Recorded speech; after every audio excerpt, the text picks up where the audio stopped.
Operation Epic Fury.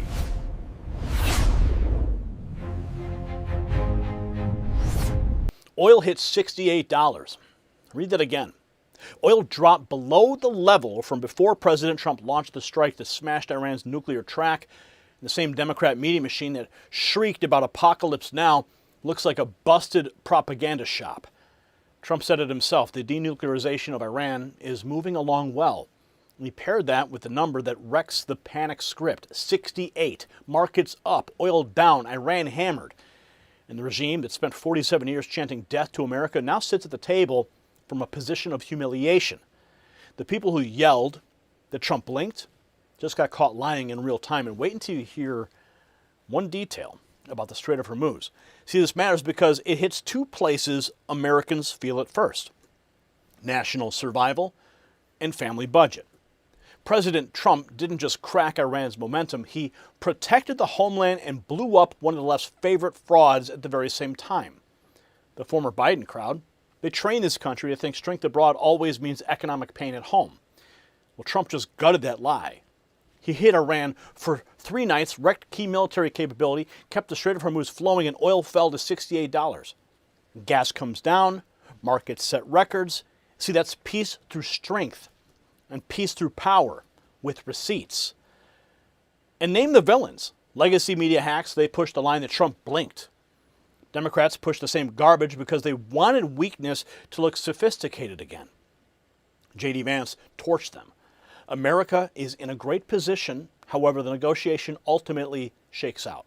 See, that means if Tehran folds, the nuclear dream dies. If Tehran plays games, Trump already destroyed leverage that they can't rebuild overnight. Anna Kelly drove the moral point home. This is a regime that for 47 years chanted death to America. Trump didn't flatter that regime. What did he do? He cornered it. And when Trump drops Iran's leverage and oil still lands at 68, I pay attention to things that actually work. And that's why red light therapy caught me. Inside that Joe Rogan and Mel Gibson clip, after talk of serious health struggles and dramatic turnarounds from light-based therapies with cellular level impact, Gibson says this stuff works. Jonathan Otto first put me onto it after my wife battled constant discomfort and anxiety. Then came real restful sleep, improved recovery, and better energy. With NASA-backed research and FDA-cleared devices, these systems use red and near-infrared wavelengths for deeper penetration, support circulation, reduce inflammation, and deliver cellular-level support. They've even got PEMF mats, full-body coverage, infrared heat, and at-home use instead of paid sessions with support for recovery and sleep.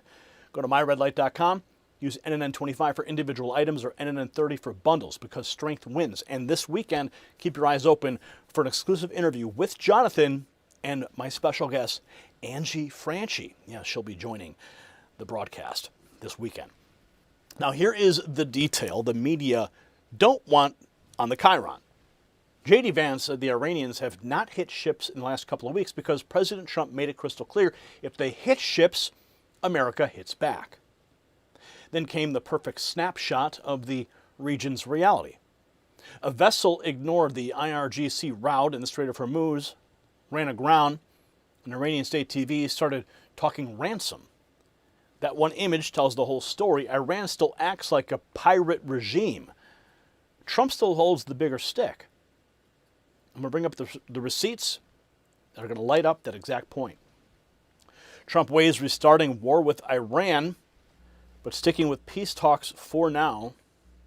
The U.S. envoy, Mr. Steve Witkoff and Mr. Jared Kushner are here in Doha to meet with the mediators, meaning with the Qatari officials, and the talks will be around all regional issues which are of concern, including, of course, the negotiations with Iran, but also including Lebanon and other files in the region. So they are not here for direct negotiations with the Iranians or related meetings. We're not expecting any high-level Iranian officials at the moment, but as I said, the report shows that Team Trump's keeping the channel open while making it clear America controls the pressure points.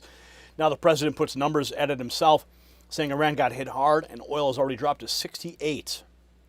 As far as things are going, the denuclearization of Iran is moving along well. They've had very good meetings, and we'll see. We hit them very hard for 3 nights, as you know. but we're getting along very well. So I call it the denuclearization. And it's all taking place. It's all going well. The stock market is setting records virtually every day. The oil price is way down. We're down at 68. I see it hit 68 today. That's lower than when I started the, I guess you could call it an attack on Iran so that they never have a nuclear weapon. So the oil price is now lower. The retail prices, the gasoline is coming down rapidly. So Trump says the strike worked and the market isn't buying the Democrat doom script. Next, J.D. Vance explains why the White House believes it holds all the cards whether Tehran makes a deal or not. The Iranians have not hit ships in the last couple of weeks, and the oil is flowing in the Strait of Hormuz, in part because the president made very clear that if the Iranians hit ships, we were going to hit back. So, it's going to take sometimes the carrot and the stick here. But, Laura, I actually think that the United States is in a great position, however the negotiation ultimately shakes out. If the negotiation is successful, which obviously we want it to be successful, you have an Iran that is permanently transformed, that's not funding regional terrorism and instability, that has permanently given up on any nuclear weapons ambition, and that as a result is welcomed back into the world economy. That's a great outcome for the American people. It's a great outcome for the whole region. But Laura, if on the other hand the Iranians don't behave, if they don't make the concessions in the negotiations that we need to see, their nuclear program is still destroyed, their conventional military is still destroyed, and the United States is still in a much stronger position relative to the Iranians. So my attitude on this, Laura, is we have all the cards in the negotiation. We obviously want it to be successful, but even if it's not successful, we've accomplished the core mission, which is to ensure that the Iranians never have a nuclear weapon. In other words, it's a win-win outcome for the American people. And I think because of that, what you see in the room, Laura, is I think evidence of a real push and pull in their system. There are people within the Iranian system who recognize the way that they've done business for 47 years is a mistake, and they want to turn over a new leaf. You also see some resistance, some of the old hardliners, some of the old radicals who don't want to change their behavior. Part of what we're trying to do in this negotiation, Laura, is to see how serious they actually are. And to be serious, they've got to not just say the right things, they've got to make real concessions. So whether it's the president, me, anybody else in the negotiation, we care a lot less about what the Iranians say. We care a lot more about what they do. We see some positive signs. Obviously, we see some negative signs. What the president has told us is work the problem, see where the negotiation is going to lead. And if it doesn't lead to a successful resolution on the diplomatic side, we still have a lot of optionality, and we've still accomplished a whole lot for the American people. So Vance lays it out plain. Deal or no deal, Iran is weaker, America stronger. Meanwhile, in the Strait of Hormuz, a ship that ignored the IRGC winds up stranded and staring at an Iranian shakedown. We posted this earlier today. Ship ignores IRGC Navy in Strait of Hormuz, ends up running aground and stranded with all its containers. Iranian tugboat on the scene offering assistance, but state TV says the owner must pay a large ransom for it for violating the designated route. Let's take a look at this. A vessel that tried to bypass the rules of the Strait of Hormuz, but met a rather unfortunate end. This is the result of ignoring the commands of the IRGC Navy, and what we're seeing here is it running aground a ship that refused to follow the authorized route, and as a direct consequence, now it is completely stranded along with all of its containers. And this Iranian tugboat has arrived on the scene to offer assistance. So the grounding is a snapshot of how the regime operates: threats, extortion, and control of a critical shipping lane. Next, Vance pushes back on the media and the rhino chatter that Trump somehow blinked, saying there's still a lot more of a game to play here. Could this be a very important historical moment? The answer is obviously yes. But again, how exactly this plays out is very much contingent on the way that the Iranians respond to the leverage the president has put on them. And if they respond well, I think we're going to look back at this and say we turned over a new leaf. Now, a lot of people are skeptical, including me, that will ultimately happen. And then if the Iranians perform or behave poorly, then I think that we still have a lot of leverage points to ensure that this ends up in a place that is good for America's objectives. So I think fundamentally there's a desire here for everyone to say this is over, or the Democrats and even frankly some Republicans are saying, well, this shows that Trump blinked. And then other people are saying, it's all over. And the Iranians are saying this. And I would be highly skeptical of what everybody says right now.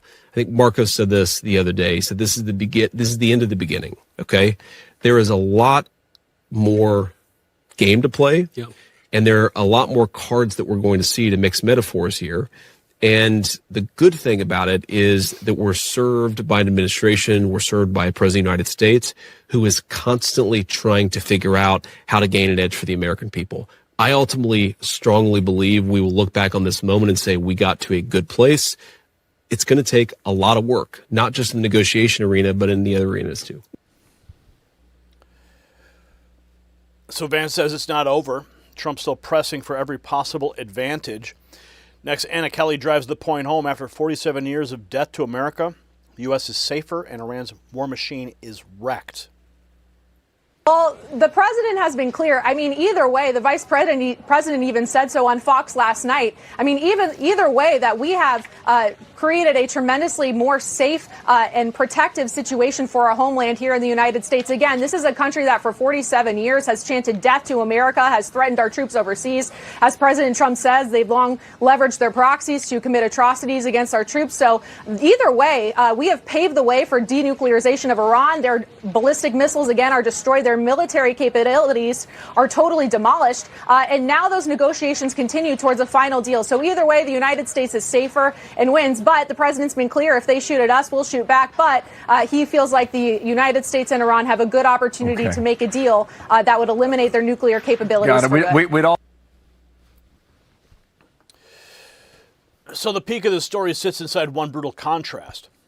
President Donald Trump said denuclearization is moving well, while oil hit 68, lower than when he started the attack to stop Iran from ever getting a nuclear weapon. At the same time, Iranian state TV bragged that a stranded ship's owner would have to pay a large ransom after ignoring an IRGC route. There it is.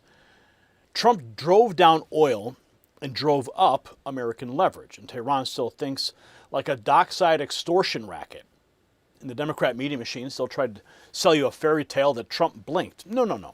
Trump broke the regime's momentum, shattered its bluff in the Strait, and forced every path, deal, or destruction through American power. So let's end where the facts end, not where CNN's spin begins.